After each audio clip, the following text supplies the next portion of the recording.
మందిరానికి వస్తున్నప్పుడు ఎట్లుండాలి? మందిరానికి వస్తున్నప్పుడు ఎట్లుండాలి బిడ్డ? చాలా జాగ్రత్తగా రావాలి. హల్లెలూయా. యవనస్తులారా జాగ్రత్త. లోకస్తులు చేసినట్టుగా మీరు చేయొద్దు. మీ హెయిర్ స్టైలే కానీ, మీ ముఖాలకు రంగులే కానీ, ఐబ్రోసే కానీ, లిప్స్టిక్సే కానీ, పిచ్చి పిచ్చి వ్యవహారాలు ఏదే చెయ్యొద్దు.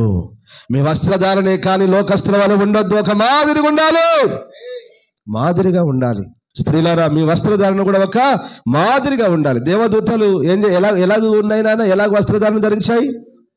ఏమైనా కనపడుతుందా? దేవదూతలకు ఏమైనా దేహం కనబడుతుందా? మరి క్రైస్తవులు అని చెప్పుకుంటారు, అంతా చూపెడుతూ ఉంటారు. అర్థమవుతుందా? చూపెడుతూ ఉంటారు చాలామంది తమ ఒంటిని.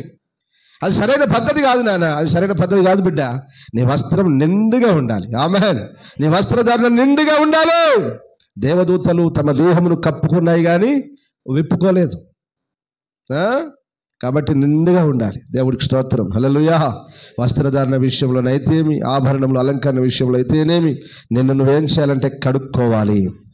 లోపల కడుక్కోవాలి. అర్థమవుతుందా? లోపల కడుక్కోవాలి, వెలుపల కడుక్కోవాలి. నీ హృదయంలో ఉన్న 13 విధమైన పాపాలను తొలగించుకోవాలి.